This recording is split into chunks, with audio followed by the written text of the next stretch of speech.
was that you wanted that to be an Israeli airstrike. It suited your narrative.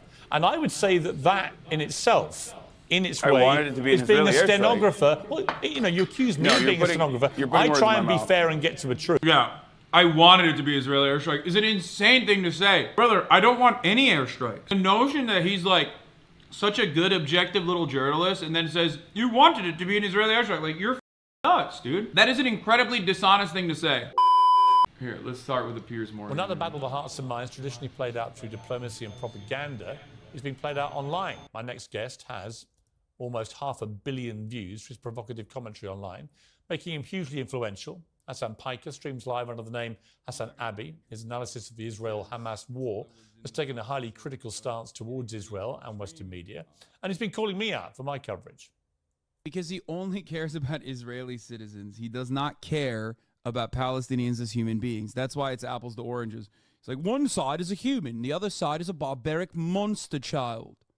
I never said that, obviously. He says that he'd like nothing more than to come on to Uncensored and call me a baboon in a suit to my face. Well, here I am, a baboon, and he can join me now. I'm joined by Hasan. Hasan, thank you very much indeed for coming on. Thank you for having me, Piers.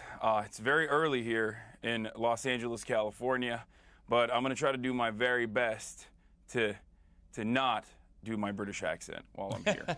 Well, I appreciate that. And listen, I appreciate you coming on. Explain to me why you consider me a stenographer for the Israeli government, given that in the last week, I think more than any other host in the world, I have given lengthy platforms to pro-Palestinian voices to articulate that side of the argument.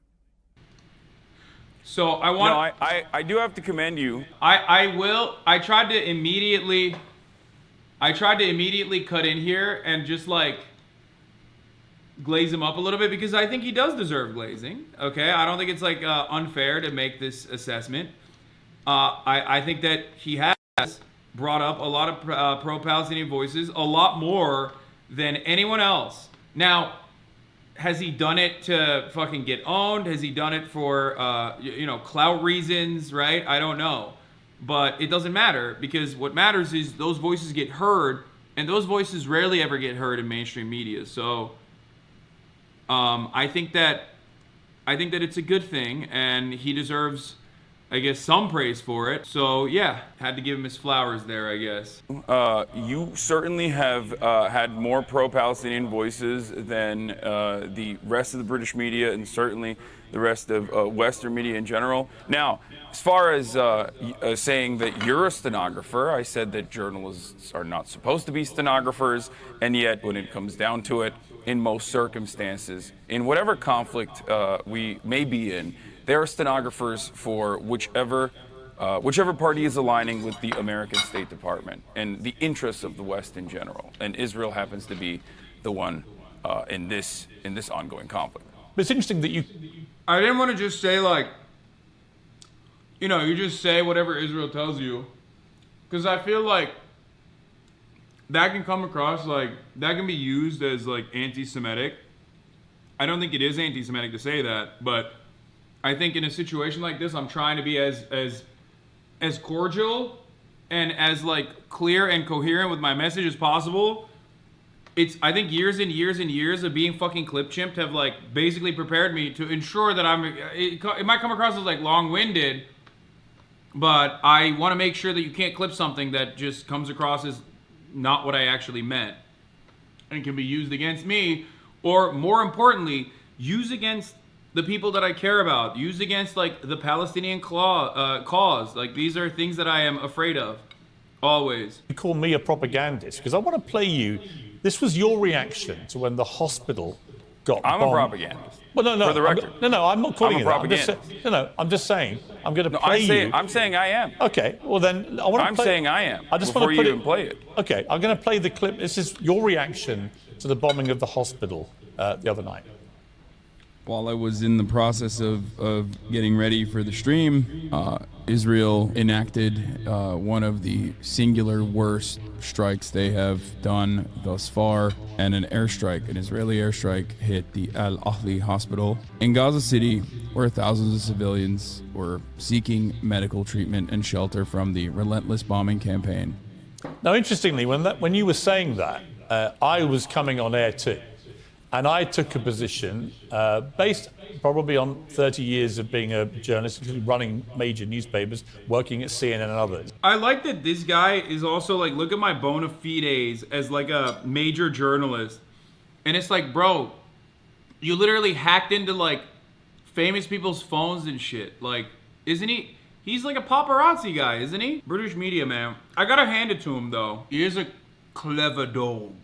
I mean, he's sly. He's slick with it. He is, I will say, he is, like, very good at his job. He's very good at, like, subtly pushing a narrative while simultaneously acting like he's totally above that and maintains the veneer of, like, objective journalism. Of waiting, of just saying, I think we should just wait and see what has actually happened here, get clarification, see who's actually to blame before we start passing judgment. You raced in to assume, as many people did, by the way, including the New York Times, BBC, mainstream media, and of course most of the Arab world then followed, that this was clearly, indisputably, an Israeli airstrike or missile. So, the other part of this that I'm frustrated by is when shameless people, Piers doesn't do it as aggressively, but shameless people online will go, hey, you fucked up. 100% conclusively proven that this was not an Israeli airstrike, actually. So you fucked up on that. And you caused all these Muslims to get angry. And now they're like, you know, trying to burn embassies. And it's really interesting because, like, you think that is the only fucking reason? Like, everyone was perfectly chill with 1,000 dead Palestinian children, 3,480 Palestinians murdered by Israeli airstrikes, but then the hospital, that's it? That's the reason why everybody fucking got mad. No, it was the straw that broke the camel's back. That doesn't mean that there wasn't anything else going on. Of course people were fucking frustrated. It's not like they're not protesting now. They still are. You think it's only the fucking the al-Ahli hospital? That's the reason? It's crazy. So there's two fronts here that I'm frustrated by. One, people that say, oh, well, it's not certain, and then subtly making it seem like the line of defense that was adopted by the IDF needs to be taken at its word, even though the IDF time and time again has very openly lied to the media about this kind of thing. This exact same thing. They've lied about different bombing campaigns where they were responsible, but then they tried to shift the blame over to Islamic Jihad. They've lied about assassinations by sniper rifle, and then tried to shift the responsibility over to the Palestinian brigades in Jenin, and then slowly had to retract both of those without even punishing the people responsible, by the way, because it's not even fucking illegal on their minds. Hospital. And yet all the evidence now suggests very strongly that it wasn't, that in fact this was a rocket that misfired coming from a terrorist group inside Gaza. So my question for you is this. Why would you I wouldn't go that far. Why would you? Yeah, he thought he was gonna bully me and be like, see, you were wrong. I was like, what are you talking about? Are you out of your mind? What are you talking about? Just this idea that like, oh no, it's done. All evidence points to this not being Israeli. It's like, really? Does it? Why do you never get punished for immediately repeating whatever the fuck the IDF has said? How does that work? Well, I know why, because that's our ally. So, even if they sometimes lie to us, it's fine. For those of you watching, in my opinion, this was probably the worst part of the interview. He was cutting me off quite a lot, and he was like pumping me with these clips to drive home a narrative that I'm a I'm a misinformation merchant. But I think I did a decent job overall with given the limitations that I had. I mean, obviously it's like early in the morning. I'm like not awake yet, but that's not the main problem here. The main problem is that like I can't really say anything. He just like would. You'll see multiple times I'm like trying to cut in and trying to interrupt, and he would just boulder over it. You be so certain in what you said before you knew. Okay.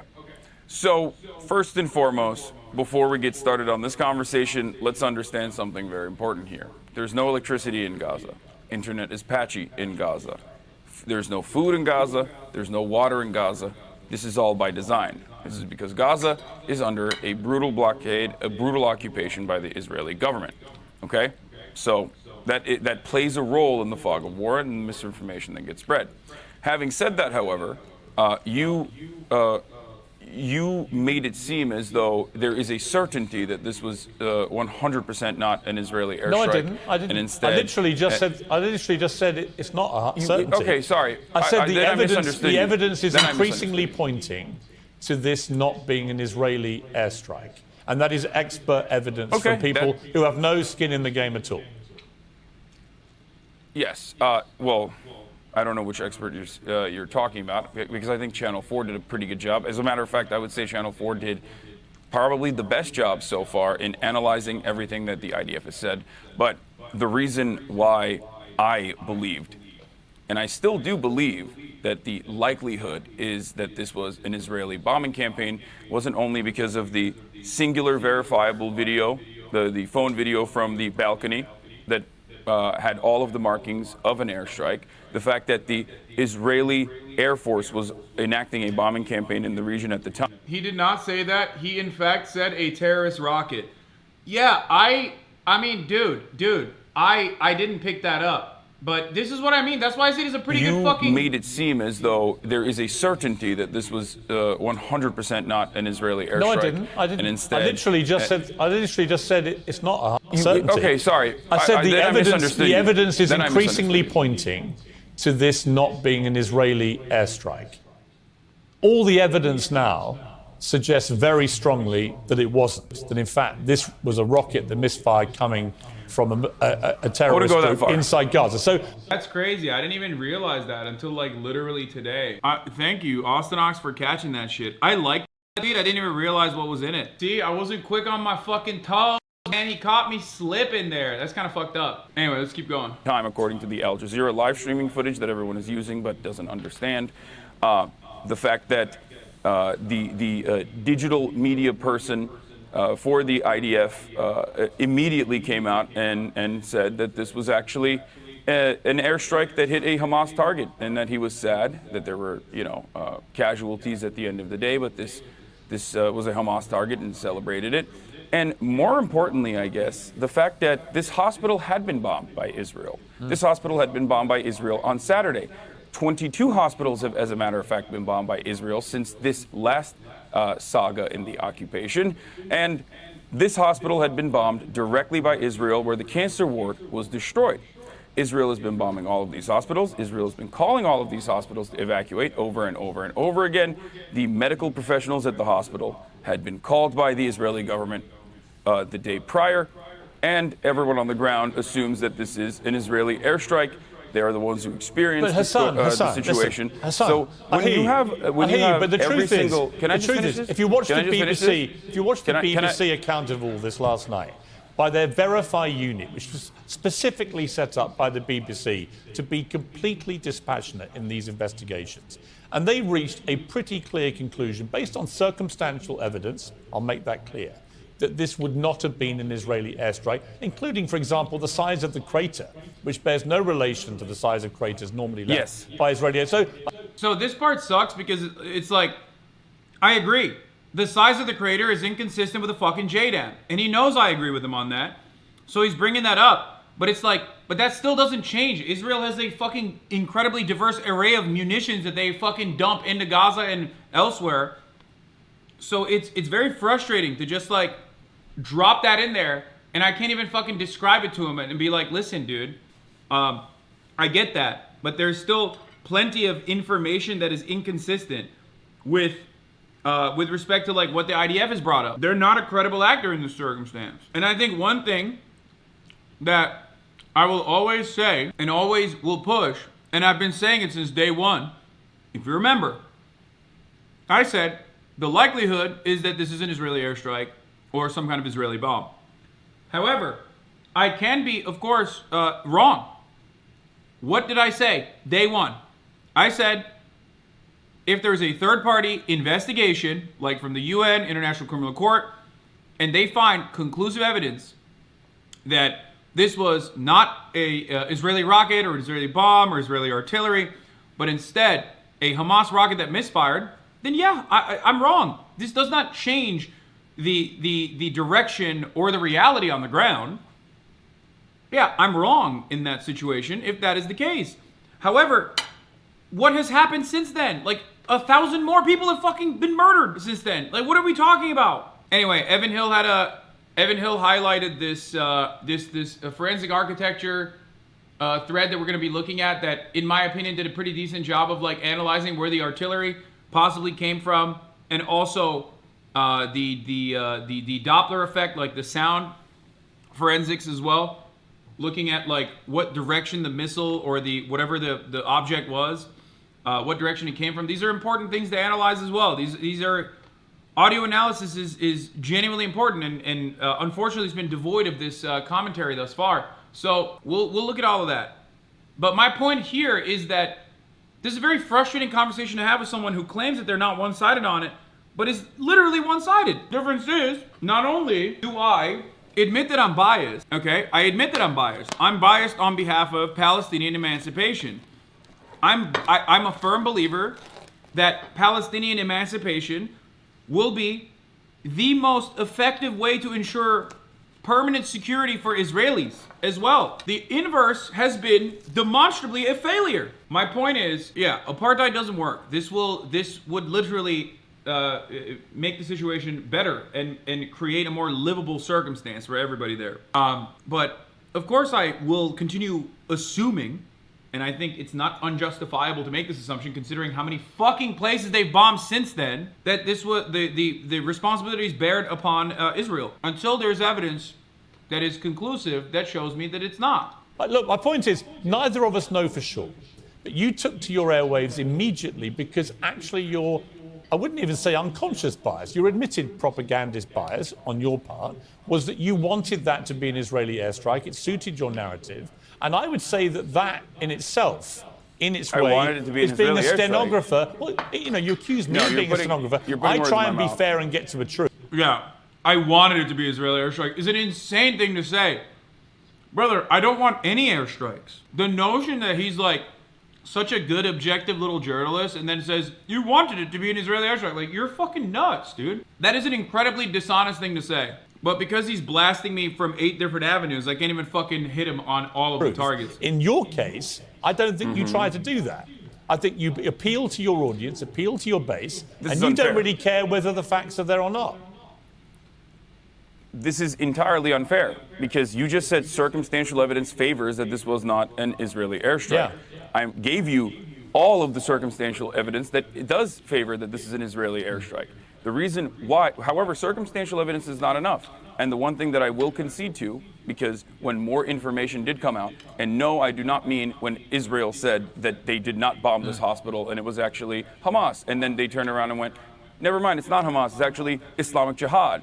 And then they said, we have more evidence coming out in a couple hours. And then the evidence came out, and it turns out it sounded like the phone conversations that they were able to intercept, supposedly, sounded like, by experts at the very least, to be completely false and completely made up. Yeah, but Hasan, I don't think, listen, in all honesty, I don't think, even as you're saying all this, I think you're a smart guy. Piers, let me finish. I think you've looked at all of this, and I think in your heart, you know this was probably... He's just like, oh, in your heart, you knew it was not Israel. You knew it was Palestine. Like, that's insane. That's not how you do a conversation, bro. Not an Israeli airstrike. And I'm just curious why you would, instead of admitting that as facts change, your opinion change. That is not what I'm saying. That is not what I'm saying at all. I don't understand why you would double and treble down when the evidence is pointing the other way. You're asking me to be on your show. Do you want to talk?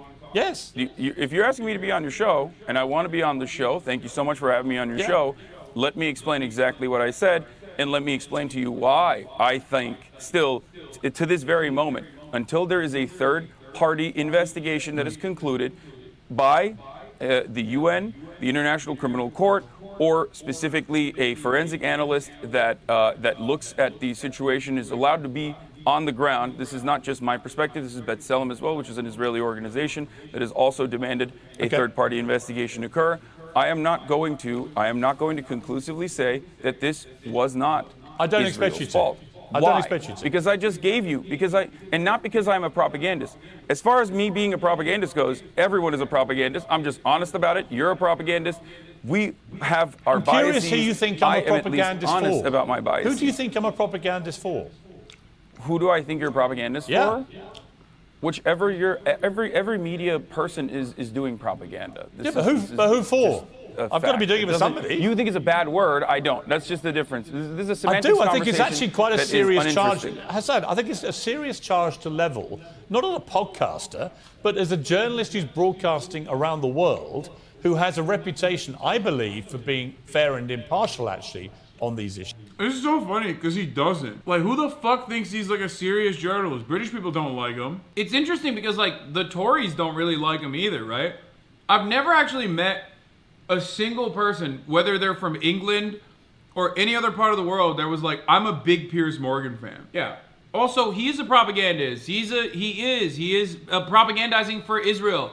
He'll make tiny slivers of criticism here and there, but then ultimately he takes whatever the fuck they say, hook, line, and sinker, and repeat it. One of the greatest examples of this is that he cannot condemn the thousands of people that Israel has killed in this last siege, okay? He can't do it. That's why he always runs away from it. He goes, oh, well, it's more about proportion. It's more about proportion, which is why Bassam did a really good job when he was like, how many babies?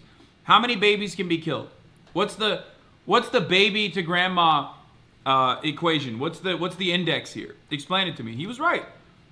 Piers can't respond to that because he's a fucking propagandist. It's quite a charge to just say, I'm a stenographer for the Israeli government or I'm a propagandist. I don't think there's any evidence I'm either of those things. I'm curious who you think I am doing the propaganda for. While we're having this conversation, 3,000, Piers, while we're having this back and forth, 3,840 Palestinians have been ruthlessly slaughtered in the last incursion into Gaza. I feel like this is an incredibly selfish, self-centered conversation to have. You asked me to be on here. You wanted to hear my perspective. I'm willing to give it to you. I don't want to talk about I don't want to talk about Noam Chomsky style manufacturing consent conversations about how the media is operating in the behest of capital. You were the guy. Listen, I think you were the guy that called me. There are dead people. Listen, Hasan, I only asked you because you're the guy that called me a propagandist and called me a baboon in a suit. I was curious as to why. You don't want to say who I'm doing the propaganda for. We'll move on. I agree with you. There's a bigger picture here. Let's move on. Let's take a short break. Hasan, let's take a short break. I want to come back. I want to talk to you about what happened on October the 7th, get your reaction to that. Welcome back. Hasan Piker is... By the end of it, he was like, I think he didn't give me any breathing room on purpose because he wanted to bully me a little bit. And I think he did a really good job at that, I'll admit. But I'm fucking dying at that point. I'm like, come on, dog. Jesus Christ. My goal, anytime I go in the media, what is my goal? My goal is to get as many talking points out there as possible. I'm trying to deploy talking points. Straight up. I think that's what the most important thing is. There is not a lot of Palestinian voices that get to be on television, okay? And by that, I don't mean like directly, literally Palestinian voices, but like voices that are pro-Palestine, okay? I did the same thing with the BBC. I did the same thing with Piers. When I'm on TV, I'm using that as an opportunity to just say, like, listen, I don't care, you're here, whatever. I want to talk about this side that rarely ever gets heard and rarely gets coverage from this massive audience that you have who is completely unfamiliar with me. By the way, it's insane that this fucking interview in 2 days got 3.1 million views. All right, let's continue. This is the part where I cook them now. I think I did a really good job in the second part. This was not live. This was pre-recorded. I mean, we had a live conversation back and forth, but it was pre-recorded and then played live on a show. I want to just play you a clip of something that you said about the October 7th terror attacks, and in particular, the attack at the music festival, which killed 260 people. Look at this guy. You know what shouldn't happen? Killing 260 people at a music festival. No, you're right, man. That just happened on its own because, like, bad guys wanted to do bad things. You're right. Dude, if they subjugated you to a open-air prison your whole life, you're going to break out eventually when you realize that there's no other way to get out of it. I mean, it sounds to me there, Hasan, that you are in some way saying they had it coming. Were you? No, I wouldn't say that they had it coming. I think that Michael Brooks used to say, analysis is not justification. And while obviously civilian casualties and horrific barbaric acts that were committed on October 7 are completely unacceptable. The important thing to make sure that it never happens again is to analyze what are the conditions as to how it happened to begin with. And I think Ehud Barak is going to be on in a little bit as well, or maybe he's on before me. Yeah. And I'm almost certain that while he has held the keys to the conversation and held the levers of the power in this conversation in many key and critical points, I would go so far as to say that he is among many others who also recognize that the Bibi Netanyahu administration is responsible. This is not just my assessment. This is 85% of the Israeli population's assessment at the time. This is years and years and years of refusing to negotiate with the Palestinian Authority. Don't take my word for it. Take Bibi Netanyahu's personal word for it. I would agree again. In a closed-door conversation with Likud members, he said that if you want to thwart any kind of Palestinian nation state, you must do everything you can to only negotiate with Hamas. We control how high the fire goes. He's given cash to Hamas by way of Qatar. There is no bigger fan of Hamas than Bibi Netanyahu, which I hope one day you can maybe interview, and then you'll ask him to. No, I actually did interview him a few months ago, and I did actually spell out to him that there have been a lot more Palestinian deaths this year so far, up to the point of the interview, than Israelis, and what he intended to do about it. He said then he didn't believe in collective responsibility. Quite long-winded replies, though. Yeah, you're right. I should have just been like, hey, man, all of these other people, like I'm literally using examples, knowing full well that these are people that he will criticize personally, okay? Shut the fuck up. I know what I'm doing. Which is now this hot phrase in this whole crisis about whether you would hold all people in Gaza responsible for Hamas. Interesting to see if when they. Can I ask you a question? Let me just finish my point. If they do then launch a ground invasion, it'd be interesting to see if they keep to that word. You know, I'm not a defender of what Bibi Netanyahu has been doing in Israel. In the last year, his attack on the credibility and integrity of the Supreme Court, I think, has been a disgrace, and I think it has fractured society in Israel. I also think that it's caused so much social unrest and had such big protests that you could argue it's taken the eye off the ball of the people who should have been defending the border because they've been trying to sort out what's been going on domestically, internally inside Israel. So I think it's a catastrophic failure of intelligence, of security, of defense. This is a classic take where he's like, trying to say Bibi Netanyahu fucked up. Like, he took my words and trying to make it seem like we're in agreement. Where I want to stress the point that it's not just Netanyahu who is responsible. The apartheid is responsible. Anyone who maintains it is responsible. It's not just like, oh, there's political disagreements between Bibi Netanyahu and Ehud Barak. No, okay? I will give you that opportunity to shit on him, but I will not let you keep it there. I will not let you keep it there because I know the truth. The truth is that this entire project for 75 years has been a death-dealing project. This entire project is responsible. The maintenance of it is violent, which I will get to now. I think it was clear to even normies that he's had his guard up the whole time. Yeah, I think it did a pretty good job overall. I'll be amazed, frankly, if Netanyahu survives this. So I'm certainly not here to defend him, even if you do view me as a stenographer for his government. My question for you, I think, is this. Is that I've had a lot of problems trying to get people on the pro-Palestinian side to separate two things. That you can say, as I believe and you believe, that the Palestinians have been maltreated for decades. That the situation where they are effectively, I mean, I don't even call it an occupation because Israelis aren't in Gaza. They pulled out in 2005, but they still control the ability of Gaza. This is why I call you a propagandist, Piers. I'm just saying the phraseology is confusing to me because the reality is there's a delay here, Israel too. exercises control Did you guys notice over that? people in Gaza. Did you guys notice that? Because he goes, I wouldn't even call it an occupation. That's when I said, whoa. This is why I call you a propagandist. But that was literally, like, on my end, that was immediate. On the video, it's like way later. Allows them in and out. It allows them to turn on the tap of water and so on and so on. I get all that. They don't actually live there because they can't live side by side with each other. That's why it's called an open-air prison. Right. I don't disagree with you. That's why they call it the world's largest open-air prison. Yeah, but Hasan, I don't disagree with you. And I have pointed this out for a long time as a journalist. So we don't disagree about the appalling plight of Palestinian people. But the issue comes that if you can't separate that ongoing dispute between Israel and Palestine from the absolutely appalling barbarism of October the 7th, which was on a whole different scale to anything we've seen, where 1,400 people, Holocaust survivors, babies in their cribs, young women taken, tortured, abused, shot, beheaded, it was reported, and so on.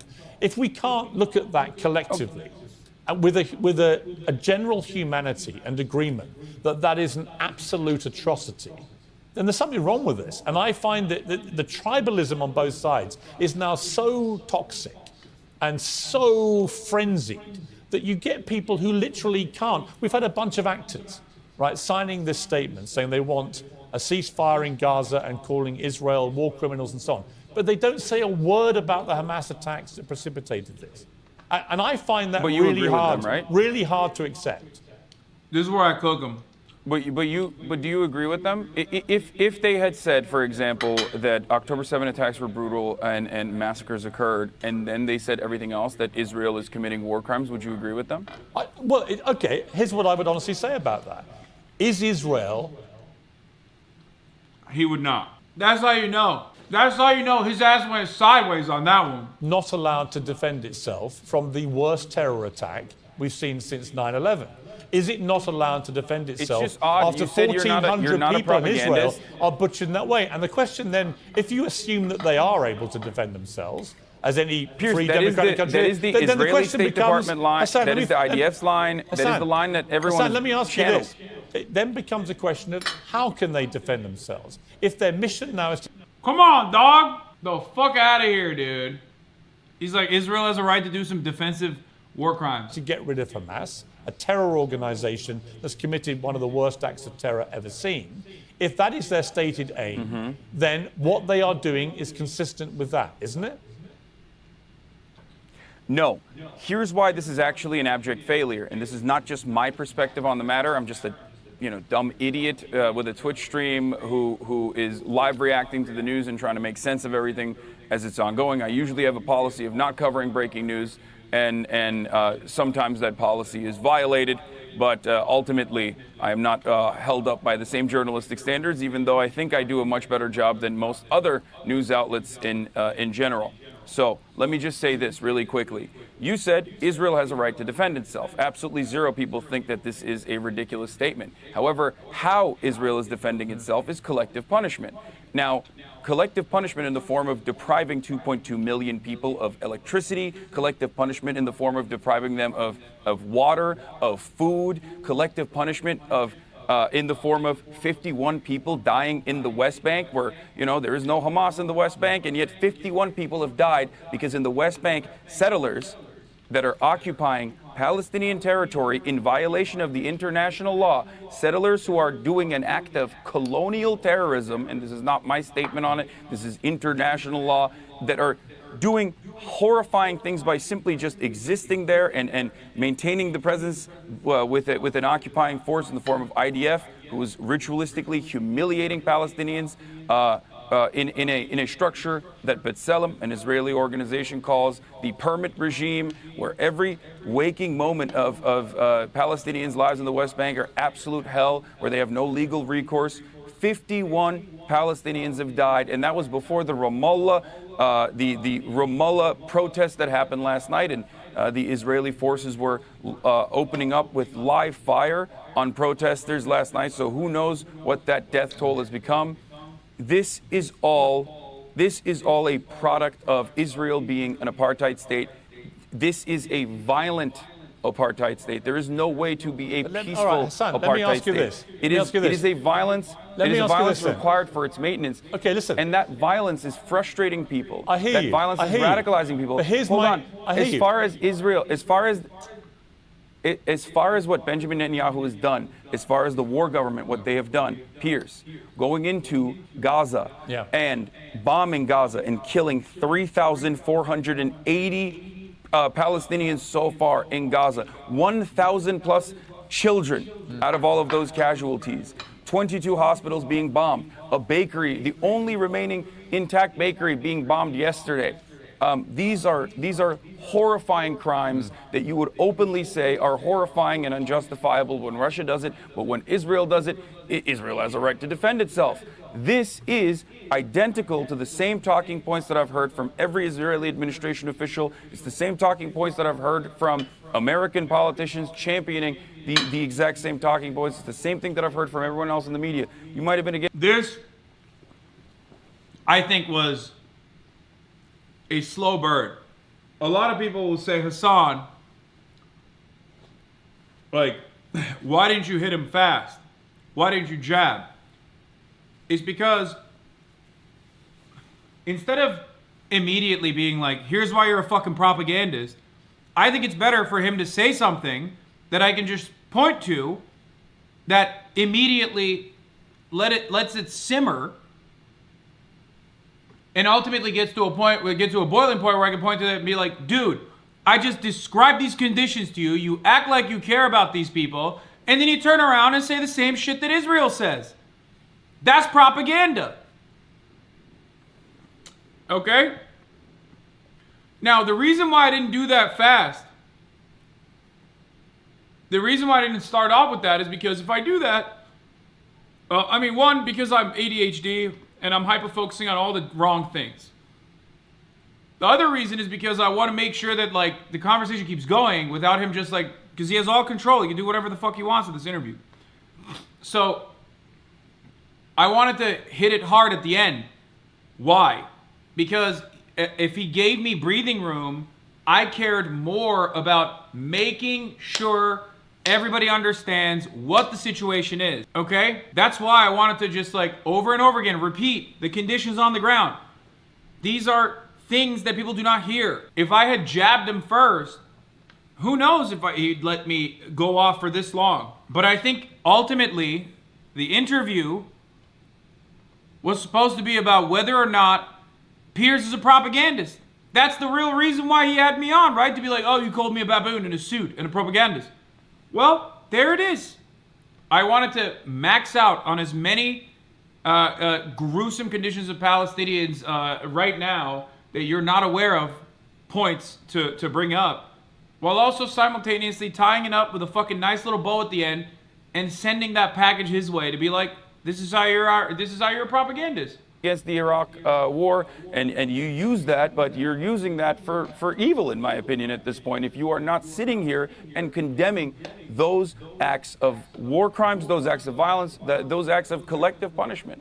Well, I would say to that I think the death of any child in this conflict is horrific, absolutely horrific. But the question comes down to me that after an act of terror, as we saw on October the 7th, Israel should be able to defend itself and should be able to go after the people that perpetrated that, who live amongst civilians in Gaza deliberately. And the question for me becomes down to what is proportionate. The question is, the IDF lives among civilians. The IDF literally has mandatory conscription, like everyone has to serve. The IDF's main headquarters are inside of a fucking mall in Tel Aviv. If Hamas dropped the fucking nuke there, everyone would know what's what. That is unacceptable. If Hamas did that, everyone would say, that's the most unacceptable thing that anyone's ever done. Of course, and it would be. It would be fucking gruesome. It would be ridiculous. It would be ruthless. There's so many angles to cover on this, like, proportionate. What's proportionate? What's proportionate? Obviously, it's disproportionate. Obviously, it's unacceptable, okay? It's ridiculous. But you know what? You know why this is, like, ultimately in the hands of Israel? Because they have the power.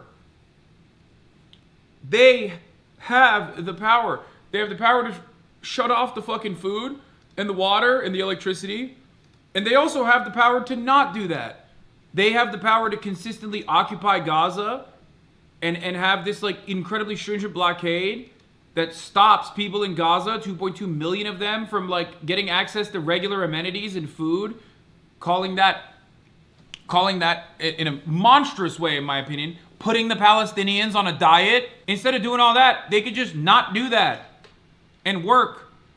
towards a peaceful negotiation. Recognize that the Palestinians are human beings that deserve a life, that deserve dignity, that have dreams just like you do. It's fucking ridiculous to obscure every single person living in Gaza by consistently saying, well, you know, they're all Hamas, they're all Hamas, they're all Hamas, they're all Hamas. It's fucking ridiculous. And I didn't end it there. I gave you also my own perspective on how to end this, okay? And here, this is important. I don't know the answer, Hassan. I'll be honest with you. I don't know what that answer is. I do know the answer to that. Last night I had Dr. Ofer Kassif, an Israeli Knesset member who was expelled, suspended for 45 days for saying what I believe is the truth. Championing the exact same position of the Haaretz's editorial board. There are a lot of thoughtful people, a lot of formative Holocaust scholars, a lot of historians that all agree on the same point. The reason why violence that even penetrates through the Israeli security blanket that people thought existed, that penetrated through that Iron Dome, the Iron Wall, if you want to call it that, is because of years and years of oppression and years of violence, which is a necessity to maintain an apartheid state. And this has to stop. There's only two ways out of this. Either you engage in full-blown ethnic cleansing, and if you listen to the likes of Smotrich, or if you listen to the likes of Itamar Ben-Gvir, and these very unfavorable, unpopular, far-right figures, if you listen to Netanyahu and his Likud government, they say that they are interested in going in that direction, the ethnic cleansing direction, the ethnic displacement direction, or the only way out of this for a real solution is to move towards peace, to genuinely end the blockade, to end the apartheid, to end the occupation, and create a pathway towards citizenship for all people with a right to return, for all 14 million Palestinians, 5 million of which live under Israeli occupation. It's brutal. And then the rest living in diaspora. These are not unreasonable requests. These are requests that understand the dignity and the humanity of one side and does not simply treat them as their colonial subjects. Hassan, and it's the only way to create permanent security and prosperity in the region. If it was as simple as that. Yeah, I hear you, but it's not simple. It's like, no, it is. It is not complicated at all. It's that simple. Yeah, you can't be like, but sorry, we can't do it because... Why? Because like Israelis are not interested in that. Why? Because Palestinians are not interested in that. First of all, you don't know. You don't know what they're interested in. You can look throughout time. At different points in time, the Palestinian understanding of a two-state solution was infinitely more popular. It was. Only over time has this notion that it is impossible to have a two-state solution has become a permanent fixture in Palestinian lives as a consequence of the permanent occupation. Because they look to that peaceful coexistence in the West Bank and they fucking see what that means. That means a permanent security apparatus constantly up their fucking asses, ritualistically humiliating them at checkpoints, robbing them of their humanity on a daily fucking basis. Why? How could they? How could they ever believe that Israel is going to legitimately move towards a two-state solution? After that, he also asked Ehud Barak the proportionate response question, apparently, and he might have went mask off here. Yeah, we'll look at what he had to say too. For the record, I was supposed to go after Ehud Barak, and then I was lied to.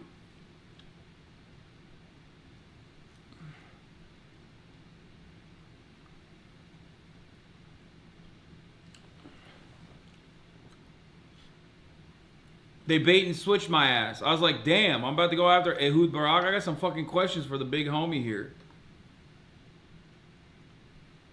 Anyway. I love that at the end he's like, oh, you peaceful dove. You do not know that at the top of the hour there's a 3-minute ad break. You simply do not know. It's more complicated than that. Here's a 3-minute ad break now, okay? that, I'm sure that would have happened already. I would say this. I agree with a lot of what... It's so dumb. Oh, well, hey, good solution, man. It would have happened if it could have. Like, get the fuck out of here. No, it wouldn't have. Every single Israeli government official has literally utilized the two-state solution as a way to consistently expand in the Palestinian territory. What are we doing? What are we doing here? Are we blind to the reality?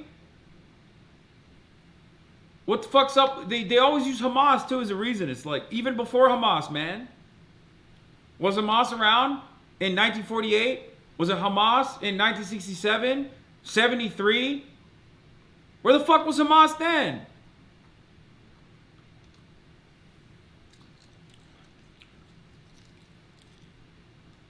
Hamas hasn't been around for all that long and wasn't even violent in its inception either. As we covered the history of what it is. It's always been a fucking Islamist fundamentalist group, but not popular. Wonder why it gained popularity. Wonder how that happened. If you want to take away Hamas and its power, you have to starve it. And the only way to starve it of its power is by letting people breathe. That's it. What you've just said, not all of it, a lot of it. I don't think you can ever achieve peace now with Hamas controlling Gaza. I don't think you can achieve peace with Netanyahu in charge of Israel, actually, after this. I don't think his own people will want him to be in charge of Israel down the line when they examine exactly how this happened. But we will see. But Hasan, I've got to leave it there. Look, it's good to talk to you. You know, you're an important, influential voice to a lot of people. And I think we have a lot of common ground, and there are some things that we disagree No, we don't. about. But I suspect it's not as much as you think. You know, I do think that the core problem here has got to get resolved in a way that's been completely ignored for decades. And until it gets resolved, until the plight of the Palestinian people... This is why journalism is so silly. Like, people being like, I'm just a journalist is so fucking stupid.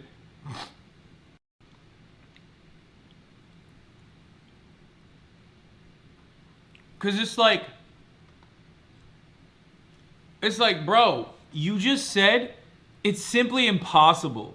And you asked the question about what is proportional? What is a proportional response? Well, at that point, it's like, you're not really leaving anything out on the table, are you?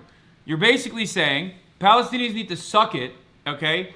And that, you know, there is no peaceful solution. And the only alternative, like I mentioned, is you know, ethnic cleansing as the final solution. And it's ridiculous to me that he's just doing that while also claiming that he's neutral on the subject. He's like, oh, I want it. I want it so bad. I want there to be liberation so bad for the Palestinians. But also, it would have happened if it could.